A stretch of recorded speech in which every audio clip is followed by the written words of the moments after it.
As you begin to think about next year, it's likely that you are going to think back on this past year, and many of us will think forward to the next year.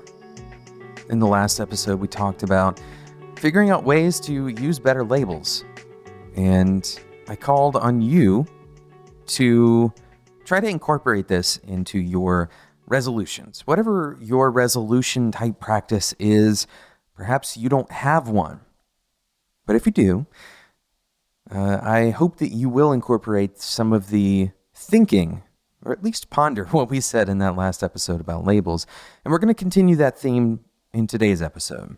We're going to talk about something that's very important to software engineers: exceptions. My name is Jonathan Cottrell. You're listening to Developer Tea, and my goal on this show is to help driven developers like you find clarity, perspective, and purpose in their careers. Exceptions are often used in exceptional states. This is what they're made for. We have special kind of redirection of code paths for exceptions. And it's important to understand what an exception is.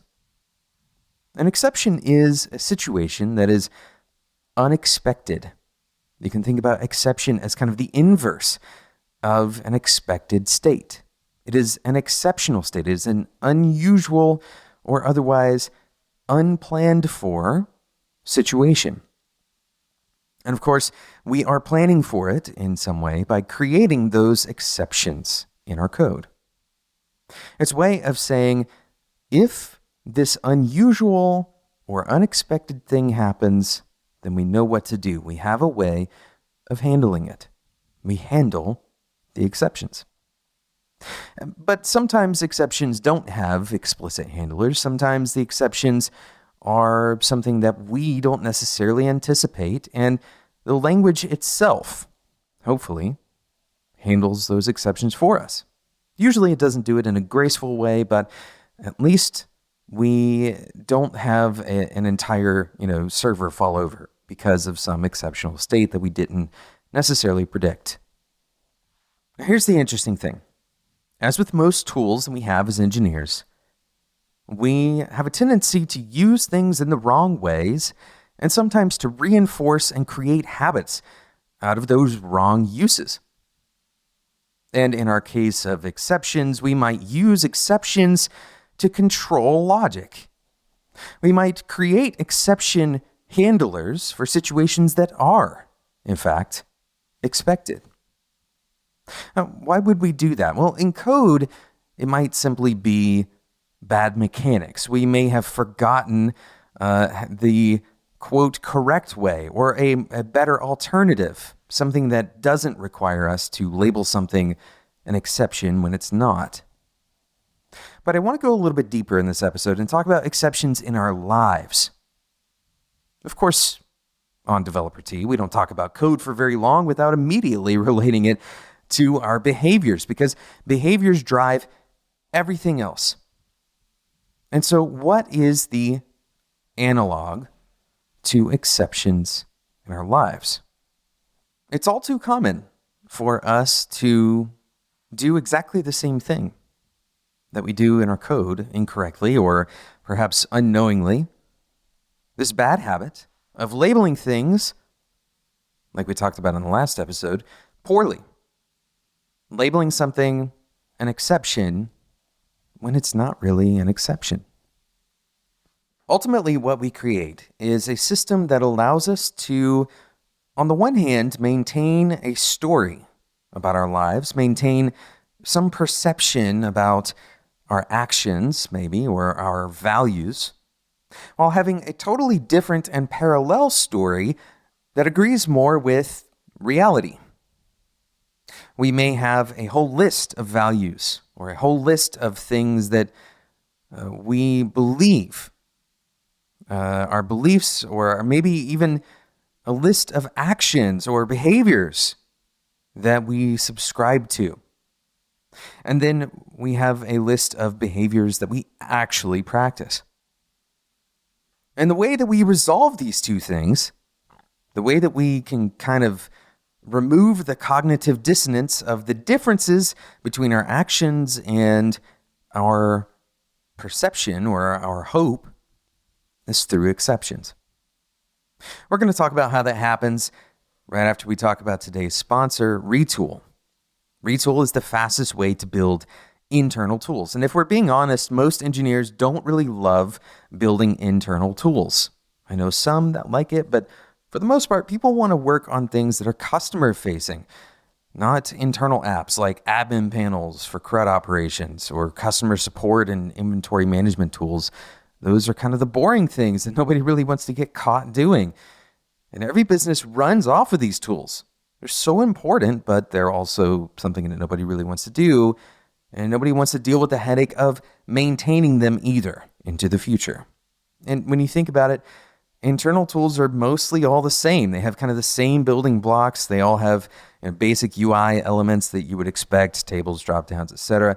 And they all pretty much need to connect to a data source along with some kind of code to filter that, right? To change that data in some way, to present that data, all of those CRUD actions we already mentioned. And this is exactly what Retool helps with. It gives you a drag and drop interface so engineers can build internal app UIs in hours rather than days and spend more time building features that customers will see. This makes maintainability a whole lot easier as well because instead of having a bunch of custom code, you're using a tool, right? It connects to any database, any API. For example, it can pull in data from Postgres. You can just write a SQL query and drag a table onto the canvas. And you can also write JavaScript pretty much anywhere inside Retool to manipulate your data any way you would like.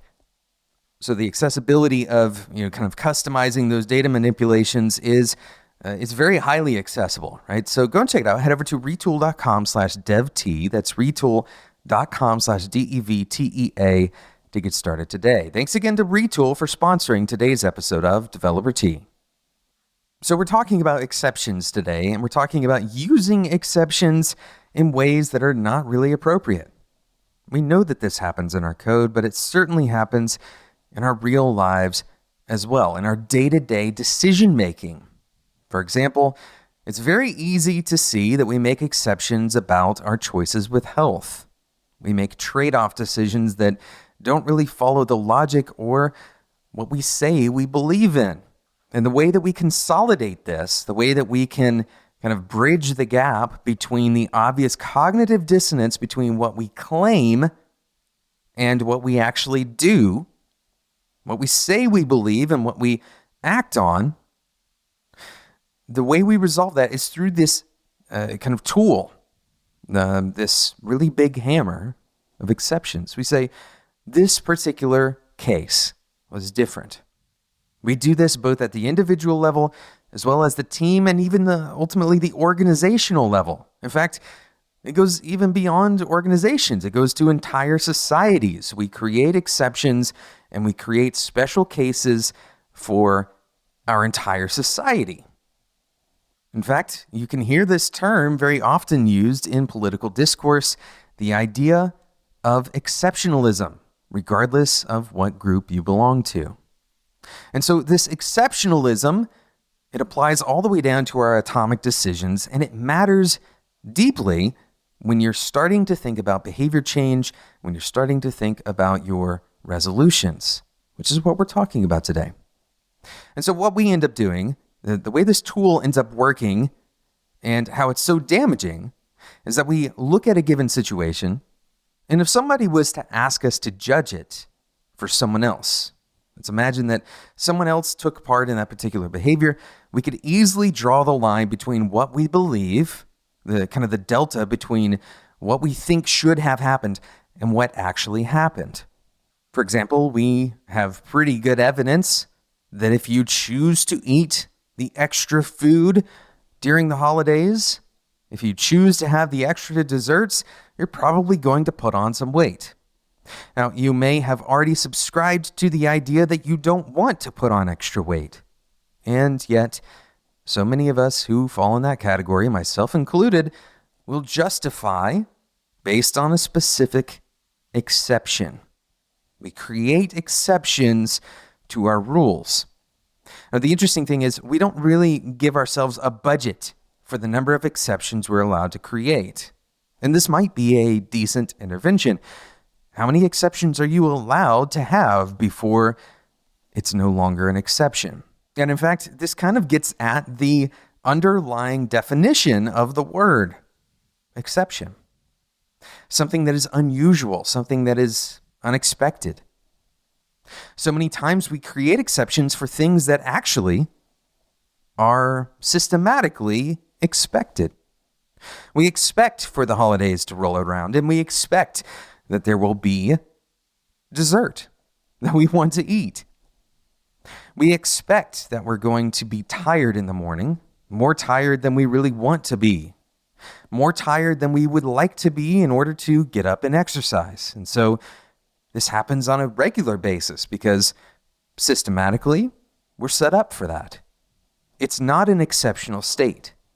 It's a more common occurrence than our imagination leads us to believe because we lean on this idea of exceptions. Now, the next part of the show is where you might expect me to go into some kind of long diatribe or to preach to you about why an exception is basically the same thing as an excuse. And that's not what I'm going to do because we can't just stop making exceptions and expect everything to work.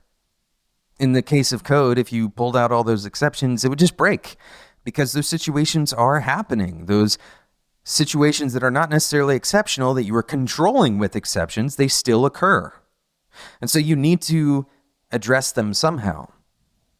But what I will recommend, instead of saying, well, exceptions are excuses, instead, I want you to come to terms with those occurrences. Come to terms with those systematic, more common occurrences in your life. So what does this mean practically?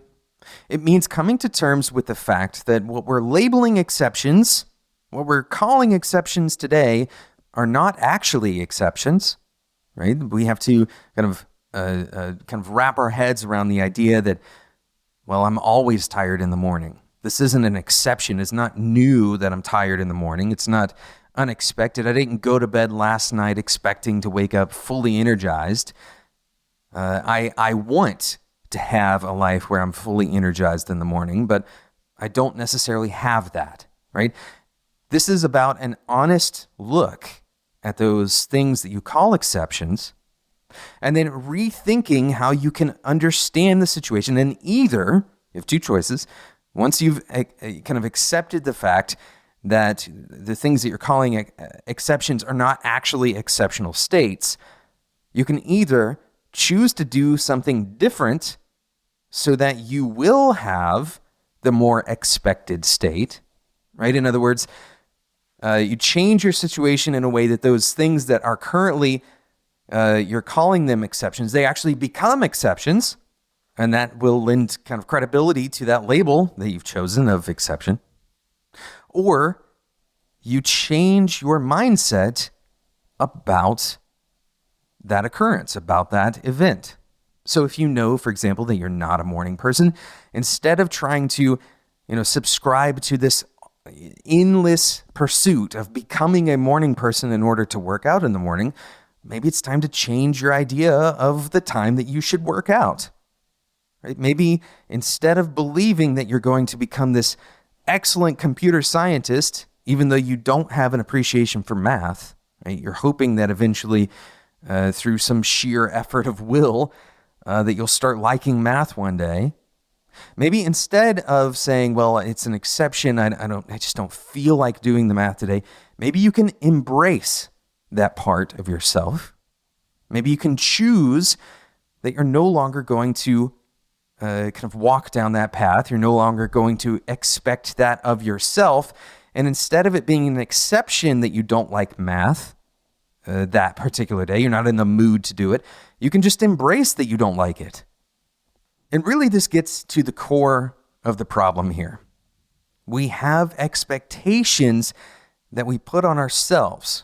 We have this picture, very often a false narrative, that we imagine is true about ourselves, about our surroundings, about maybe even our family or our company or our jobs, our talents, our skills, our relationships, all of these things. We have our own kind of projected picture of what those things are.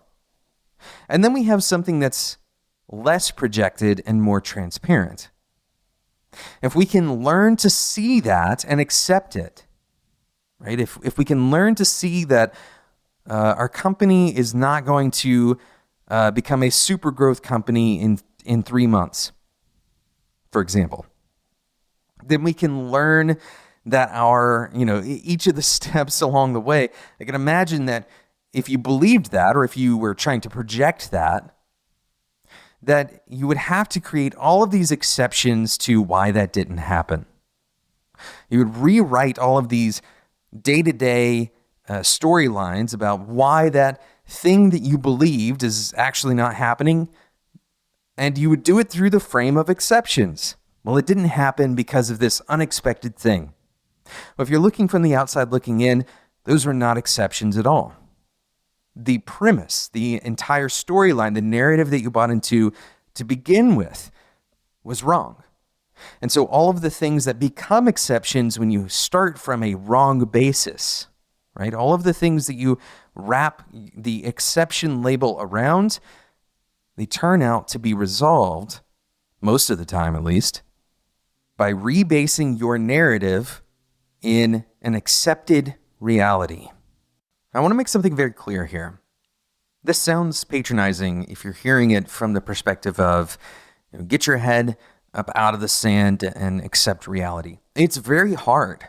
It's very hard to know what reality is in a given moment. It's very difficult to be able to parse through that. But the first step in that direction is to recognize that all of our aspirations, all of our hopes, all of our plans, all of the things that we believe very often are at odds with our behavioral reality. Very often we aspire to something that is either unrealistic or it's incompatible with the things that we actually care about. Much of this exercise is about fear. It's about the fear of departing from a previously held value, a previously held belief, a previously held perception of reality. Coming to terms with something that isn't comfortable to come to terms with is an important part of being able to operate more effectively as a human, as an engineer. It's very important to be able to do this because otherwise what we're doing is we're creating these very weird ergonomics, mental ergonomics, right? We're creating these kind of double standards as our primary base of operation. And so other people will pick up on this, by the way, right? Other people are going to see and recognize that what we're claiming or what we're saying that we're pursuing doesn't really necessarily line up with our actions. And so it's worthwhile. It's worthwhile to, first of all, recognize that this is difficult, right? And then if you have other people who you are going through this with, if you share this podcast with another person and you talk about it, for example, do so recognizing that empathy is incredibly necessary in this discussion. This is difficult for everyone. There's nobody who has totally figured this out, right? If you're going to share this, if you're going to talk about it with somebody else, recognize that you are in the same bucket as them, that we all have a lot of these distortions that we buy into, and then we label these various things exceptions, mostly to preserve, this is the key point that I don't want you to miss, we use this to preserve our previously held viewpoints, our previously held perceptions, beliefs, values, etc. We can encounter anything in our lives. And if we can have liberal use of exceptions, then our kind of philosophy will bucket all those things that we were talking about before, the values, the beliefs, all of those things.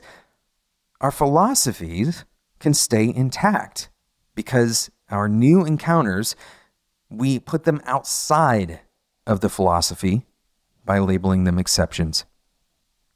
I hope that as you think about your next year, and hopefully beyond that, that you will integrate these ideas, that you'll try to find ways to reduce the number of things that you label as exceptions, reduce the number of things that you believe are exceptions, and perhaps more importantly, recognize areas where that philosophy is not totally accurate for you. Thanks so much for listening to this fairly challenging episode of Developer Tea. I am talking as much to myself as I am to you, the listener, in this episode, so hopefully you realize that I'm in this with you as well. And I hope that you will continue listening to this show to hear more about this kind of thing. If you want to continue listening to Developer Tea, make sure you subscribe in whatever podcasting app you're currently using. And of course, a huge thank you to today's sponsor, Retool. Head over to retool.com/devtea. That's retool.com/DEVTEA to get started today. Thanks so much for listening to this episode. This episode and every other episode of Developer Tea can be found on any podcast app that you use. My name is Jonathan Cottrell, and until next time, enjoy your tea.